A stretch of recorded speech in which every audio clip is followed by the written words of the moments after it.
Dublin versus Roscommon. When you're thinking about this game, the only topic that's been alive this week is about Diarmuid Connolly now that he's back on the panel, and will he play or not? And just the more I think about this, and just from talking to different people about it, because everyone does have an opinion on it, like this Connolly situation has probably been the perfect distraction for Jim Gavin from the drive for five, because even if you look at the last time it happened, everyone was just talking about Kilkenny constantly, that they were going to do the drive for five back in 2010. And of course, obviously there was the negative distractions of Henry Shefflin and John Tennyson doing their cruciates and coming back to play. So there was a lot of question marks over that, and maybe that probably didn't help them. But the situation for Jim Gavin is, throughout the whole summer up until now, what people have been talking about is there's been a huge focus on a player that isn't inside the circle. So all the discussion is about anything that isn't to do with the tools he has to win 5 All-Irelands in a row. So that's ideal. Clearly, winning an All-Ireland this year is plan B for Diarmuid Connolly. Now that he's back, I'm sure he'll go full, he'll go all guns blazing to be part of this. But it was plan B.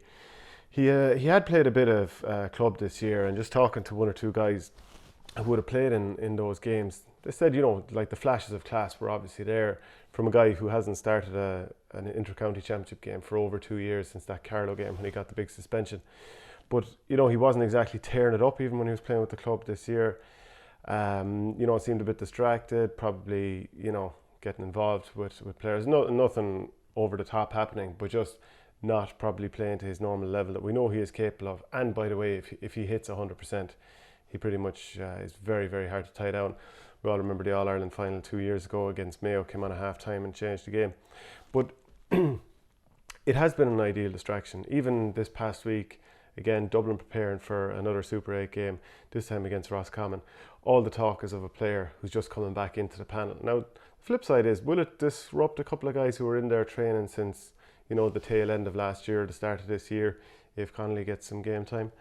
Maybe it would, but I'm not sure that Jim Gavin is too worried about, getting a few people upset in there. And, but all in all, I think that this has just worked out lovely for Gavin, because all the talk is about anything bar the drive for five.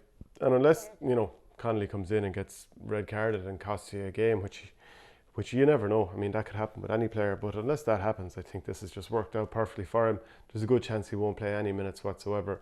So again, all the talk would be in that situation of a player that isn't even, on the front line. So it's just worked out ideal for them. You'd imagine they're going to win this weekend as well. Team hasn't been named. It generally is named the day before, just the day before or the day of their big games. So it'll probably be Saturday during the day ahead of their game. For Roscommon, they've made just one change. I don't think that they were particularly amazing against Tyrone. There wasn't a big deficit in the end, but when you think that Dublin's 15 are obviously going to be too good for Roscommon, or it's highly unlikely to think that they won't be. If Tyrone, who were second best to Dublin last year by a mile, can beat them, Dublin are going to be too good. And if the first 15 doesn't do that, the second one probably, the second wave of players that comes in towards the end will be. We all saw what happened Cork last week, who went so well for so long. At least for Roscommon, if you go back 12 months ago, Tyrone absolutely annihilated them in the Super 8s, and Dublin did. So if they can back up what was a huge improvement in the space of 12 months by doing the same this week against Dublin, then no matter what happens, there's big incremental improvement in Anthony Cunningham's first season, and that's huge. Conor Cox obviously written off nicely on telly last week after his performance against Tyrone, but you get the sense that he probably is a Croke Park player. If enough ball goes into his hand, and if he's not completely surrounded, there's a decent chance he can do a little bit of damage here. But I suppose Mark Collins and Brian Hurley thought that they would get enough ball to do damage last week, and Hurley did do a bit of damage. Probably didn't happen for Collins, but we'll get on to those in Cork in a little while. Kerry against Donegal. Owen Gallagher is just, what a huge loss he is, because he's a Rolls Royce carrying the ball up the field. And for Donegal, if they had, Ryan McHugh going up one wing, Owen Gallagher going up the other wing, there aren't too many teams that can compete with that. I was looking forward to seeing would there be a matchup between Gallagher and Stephen O'Brien, who's been so good for Kerry this year. The Word, I'm hearing, did a live event with that included Kevin Cassidy on Thursday night, and he was talking about how Oran McFadden Ferry, he might be the guy to pick up Stephen O'Brien now, so we'll see how that goes. Paddy McBrearty is about to make his 101st inter-county appearance. He scored 1-6 last week as well. So let's see how he gets on against Kerry, who, supposedly at the back there's always going to be a couple of they are supposedly weak back there, and with Paddy McBrearty, Michael Murphy and Jamie Brennan, who are all top quality footballers there, you would imagine that Donegal are going to put up some sort of score. They weren't overly impressive against Meath, but they got the job done in the finish and pulled away.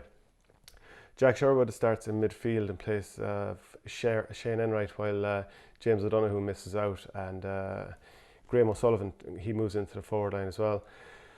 Beat Mayo by 10 points, but so many people are just wondering, is that because Mayo were so far off the boil? And maybe it was, maybe not, but it's a completely different challenge now against Donegal, who have been spoken of as the number 2 team in the country up until this, so it probably is a best of the rest sort of clash. Donegal haven't lost since February, and they've won 8 games, 8 league and championship games in a row, so they're on form as well as everything else. And the one thing about Kerry, though, because of how Cork played against Dublin last week, that's probably changed how we view the Munster final. So do we now see Kerry beating Cork in that Munster final as a positive rather than the negative it was considered at the time, because they didn't pull away and beat them by a cricket score as they'd done the year before? David Clifford, do you put 2 men on him? I mean, he was so good against Mayo last week, but the ball going in was exquisite, so nobody's really going to be able to stop him in that situation.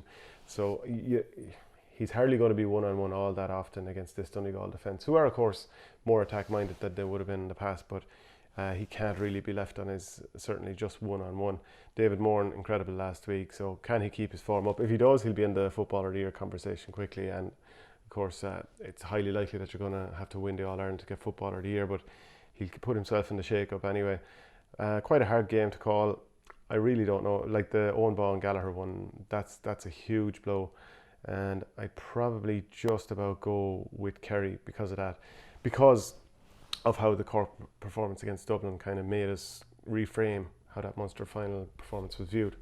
Mayo against Meath, the loser is going to be done for the year here. Mayo obviously got hammered by Kerry, and Meath gave a good enough performance against Donegal, and I think they led in the second half at one point before eventually falling away. I'd say Mayo heads have been very, very low for the week, but they've shown in the past that they're a very resilient bunch.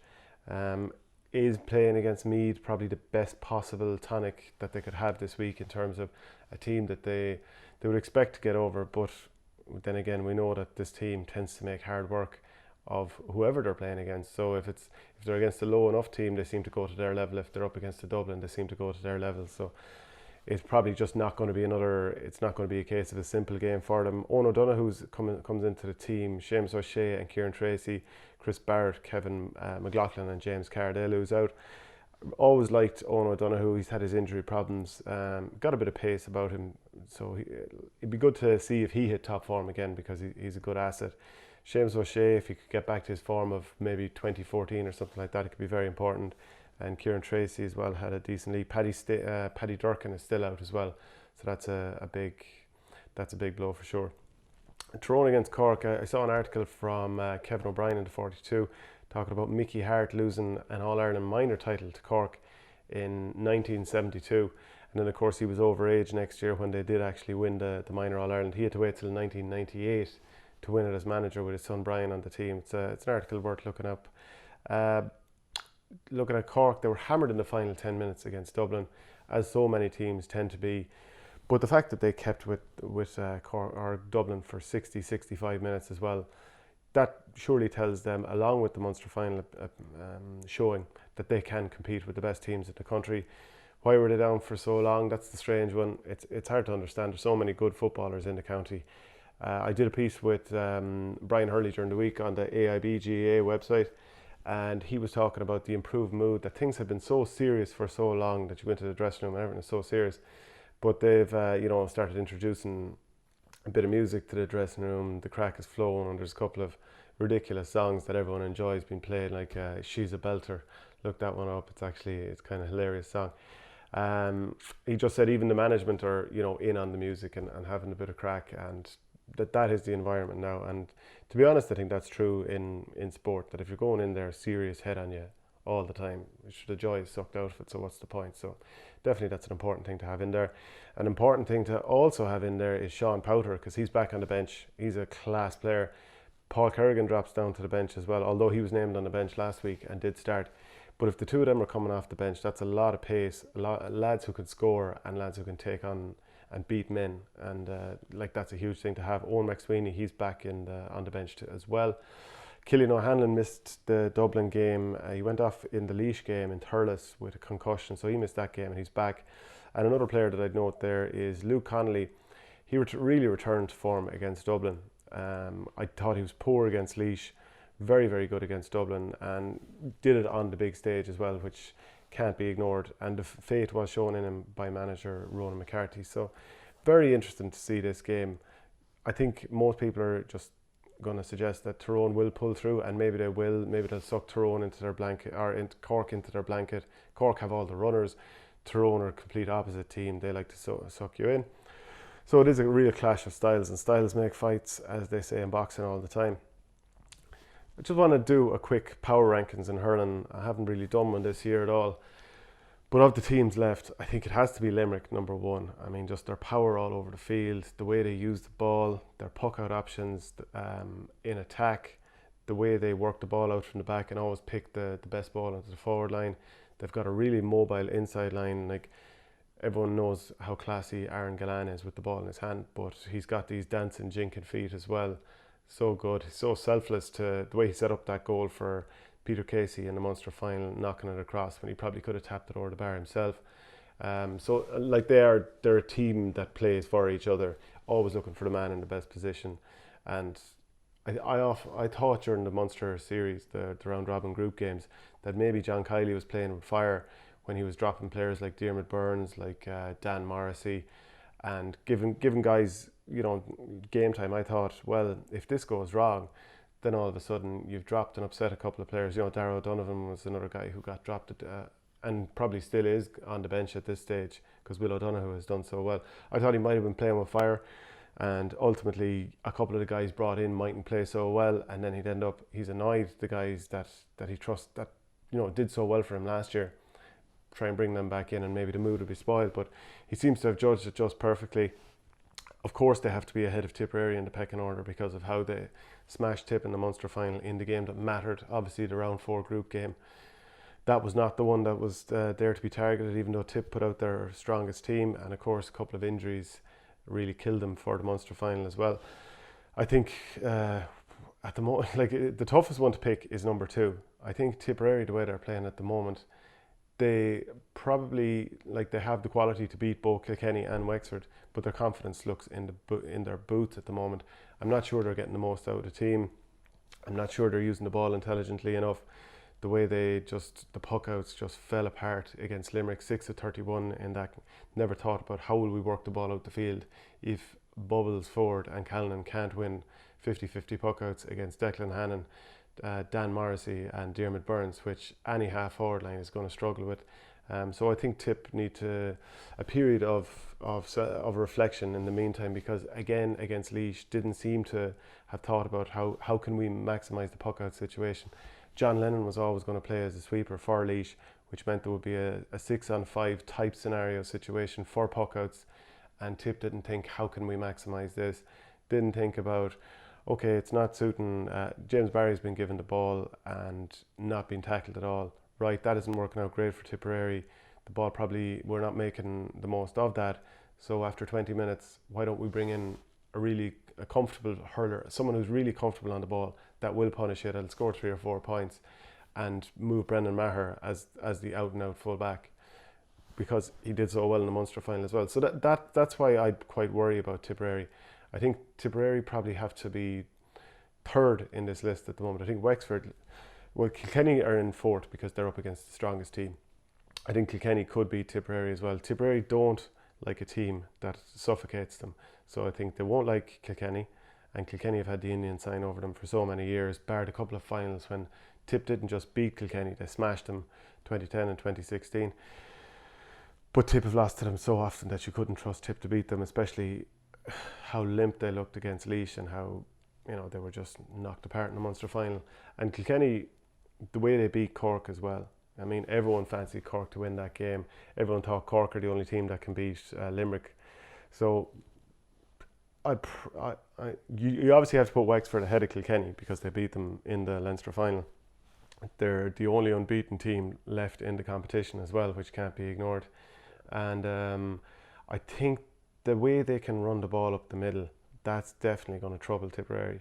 Because if you saw the amount of times that Paddy Purcell ran up the middle against Tipperary, Tip did not enjoy it at all. There's definitely a lack of pace in that Tip team. And for that reason, the thought of Rory O'Connor, the thought of Lee Chin, Conor MacDonald even, Paul Morris, Jack O'Connor, all running up the centre of the Tipperary defence, that they might pick the right matchups. I can picture Liam Ryan on Seamus Callan if he goes inside, and if the right ball doesn't go in, the speed of Ryan, he can possibly get out in front there. Maybe not, because Callan, if he gets the ball in his hand, it's probably going to be lights out. And you could see Diarmuid O'Keefe going maybe on Noel McGrath, trying to push up on top of him and see if he can even turn him back the other way as well. So even though I think Tipperary, if this game had to happen 3 weeks ago, I think Tipperary, before they got smashed by Limerick, they probably had the momentum and the confidence to go on and beat Wexford, because I think there are better hurlers in the Tipperary team. But just confidence probably is low right now, and just confidence must be sky high in Wexford. The only thing is, have they, will they kind of lose their focus a little bit after winning the Leinster final, the first one in so long, the first one at senior level for these players as well. And I'd have to go with an order of, it's Limerick number 1, Wexford number 2, Kilkenny 3 and Tipperary 4 at the moment. But as I said, if Tipperary put out a 15 that makes the most sense, that they've got a full backline that can hurl the ball out the field, draw the other team out, Tipperary could still win the All-Ireland. But not a lot of reflection needed, and based on the last couple of games that we've seen, it's hard to look at it any other way. Limerick are just so strong. They have to be number 1.